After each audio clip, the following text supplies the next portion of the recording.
Baik,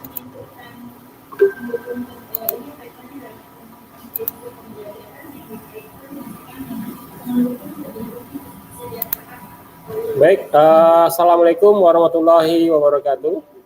Waalaikumsalam warahmatullahi wabarakatuh. Terima kasih Bapak Ibu. Perkenalkan, nama saya Ali Hamzah. Nah, di sini saya akan coba memaparkan materi tentang materi IHT mengenai tentang komponen kurikulum operasional di satuan pendidikan. Jadi, Bapak Ibu, dalam materi ini kita akan memperoleh gambaran mengenai tentang kurikulum sekolah. Bagaimana kurikulum sekolah yang ada di satuan pendidikan kita. Jadi baik, sebelum kita mulai, ada baiknya kita berdoa dulu. Kami mohon kepada para peserta, ada yang bersedia memimpin doa untuk kegiatan kita hari ini. Mungkin Pak Kus atau Bu Erika, silakan. Baik, Pak. Baik Bapak Ibu, untuk mengawali kegiatan IHT pada siang hari ini, marilah kita berdoa menurut agama dan kepercayaannya masing-masing. Berdoa, dipersilakan.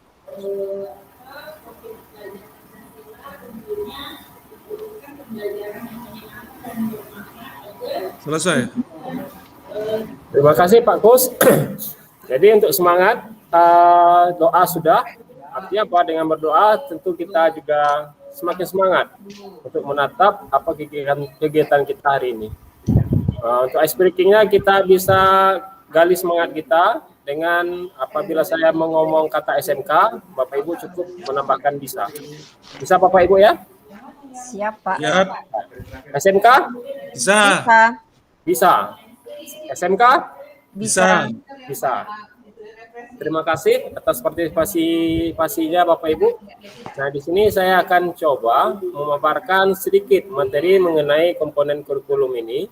Apabila nantinya ada pertanyaan berkaitan dengan ini, itu silakan Bapak Ibu bertanya.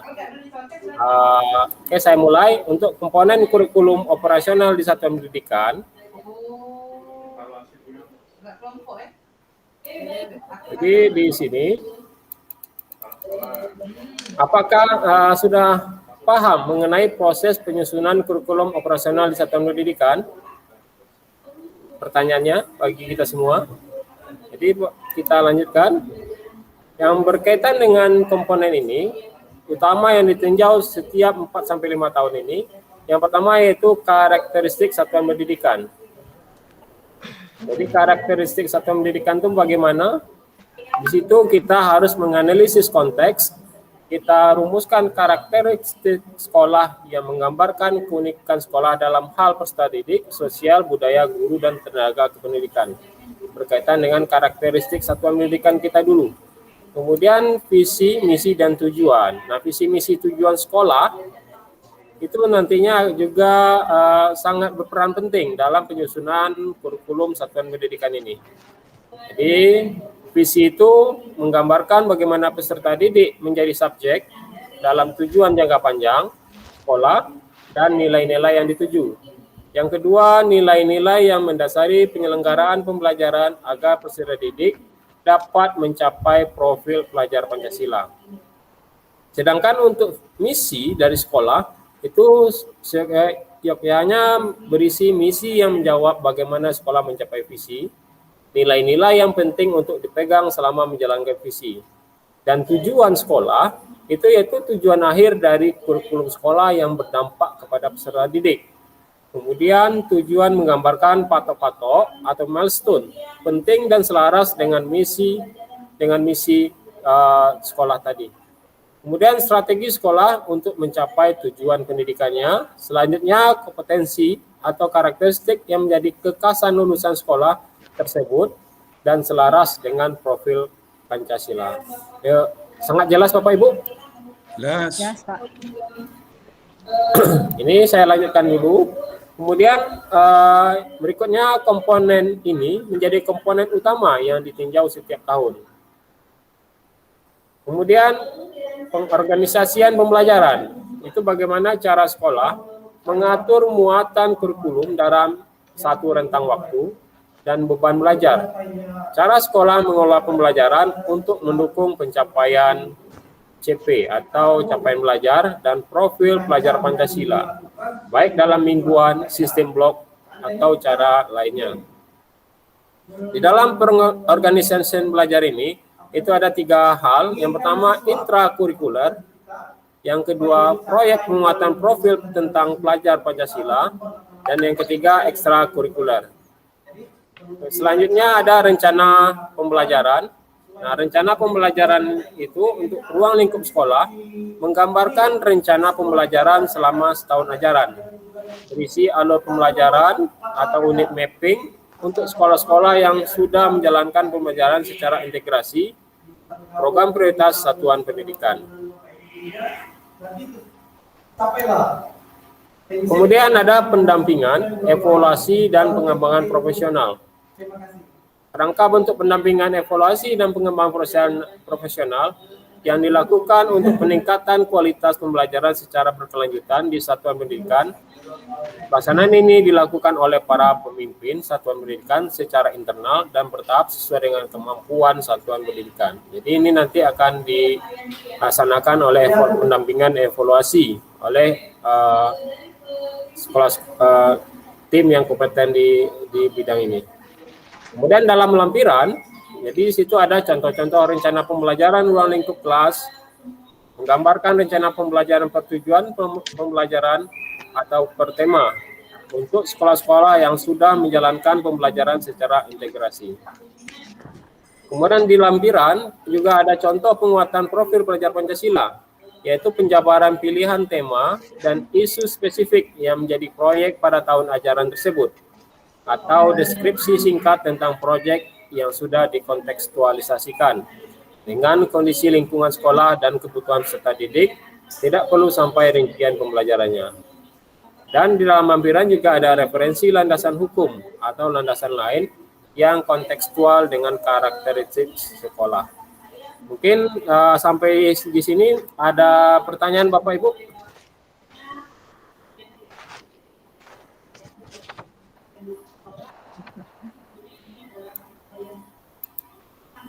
Berkaitan dengan kurikulum satuan pendidikan ini, Bapak Ibu ada hal yang tidak ditanyakan?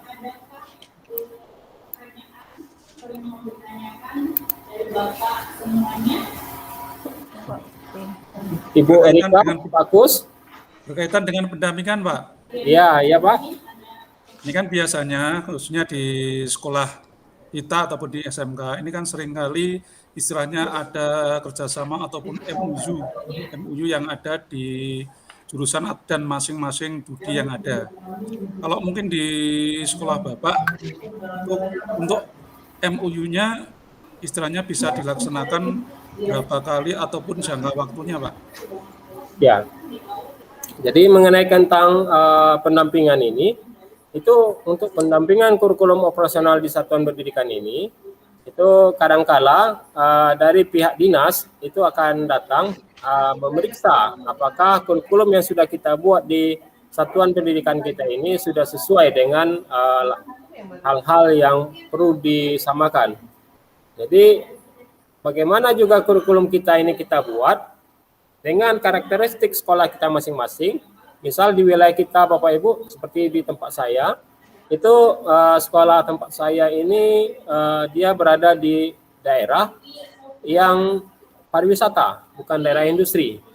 Jadi bagaimana kalau dia sudah mengarah ke pariwisata? Jadi untuk hal yang khusus untuk di sekolah kami ini, kami sangat bekerja sama banyak dengan dinas pariwisata dan sebagainya. Itu untuk jurusan-jurusan yang seperti perhotelan dan pariwisata, itu mereka sangat terdukung. Kemudian untuk MOU, nah MOU ini per setiap tahun, itu kadangkala kita mereview sebenarnya, mengulang kembali MOU yang tahun-tahun sebelumnya. Kan biasanya MOU itu Pak ada batasannya. Namun kadangkala kalau untuk kita di industri, MOU ini itu hanya bertitik berat pada PKL atau magang siswa. Mereka tidak ingin sampai ke bagian perekrutan karena kebijakan dari perusahaan tersebut. Begitu Pak. Ya, terima kasih Pak. Mungkin ada lagi Ibu Erika?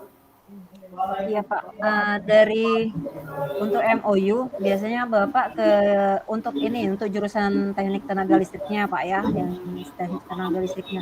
Biasanya Bapak ke perusahaan apa saja di sana Pak? Karena tadi saya dengar kalau untuk di Pagar Alam, khususnya di tempat Bapak itu kan pariwisata. Nah jadi untuk anak-anak PKL mereka ditempatkan di mana saja? Ya, terima kasih Ibu.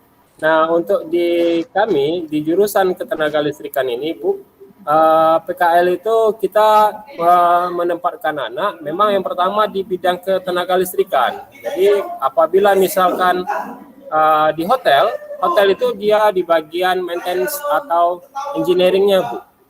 Kemudian ada di PTPN, pabrik. Kemudian di PLN Persero, unit. Kemudian di bagian instalator atau CV Bapak Ibu. CV itu kami tempatkan. Sebelum pandemi kami juga sudah sampai ke Palembang.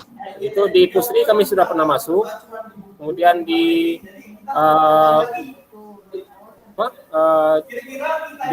Muara Enim di PTBA itu kami juga sudah masuk.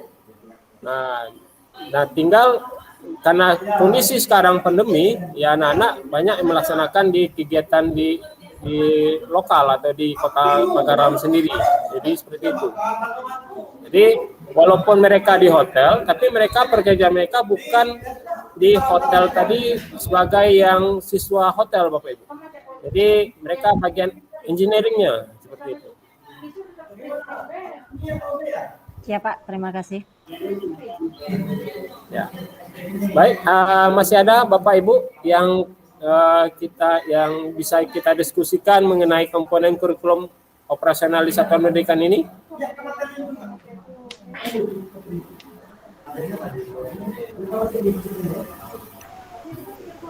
Sudah? Kalau tidak ada, terima kasih atas partisipasinya Bapak Ibu. Saya sangat berterima kasih Bapak Ibu sudah berpartisipasi aktif dalam kegiatan ini. Mungkin kalau tidak ada lagi hal-hal yang perlu kita diskusikan, saya akhiri kegiatan ini dengan mengucapkan Assalamualaikum warahmatullahi wabarakatuh. Waalaikumsalam warahmatullahi wabarakatuh.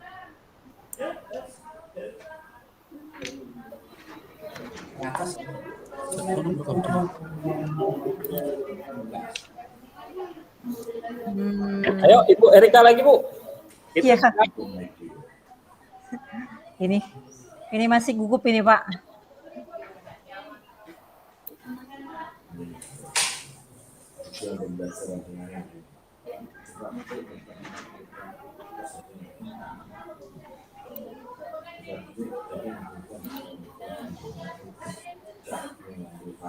Ini saya tolong ngerekam juga Bu.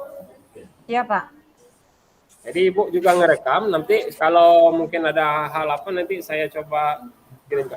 Pak, merekamnya gimana Pak? Saya enggak tahu ini di mana cara ngerekamnya. Kalau mungkin untuk di Google Meet ini Ibu masuk di akun guruku dulu Bu. Biasanya di sekolah ada. Akun guruku ini lagi enggak aktif Pak, yang punya saya belum aktif. Mungkin punya... Ada sih tapi belum aktif. Ya, kalau minta bantuan Bapak aja lah. Ya, nanti saya rekamkan. Iya, Bapak rekamin aja ya. Iya.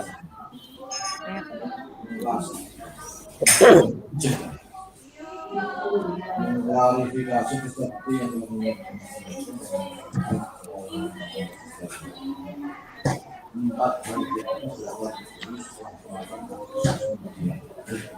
Sudah nampak belum Pak? Sudah. Pak, sudah.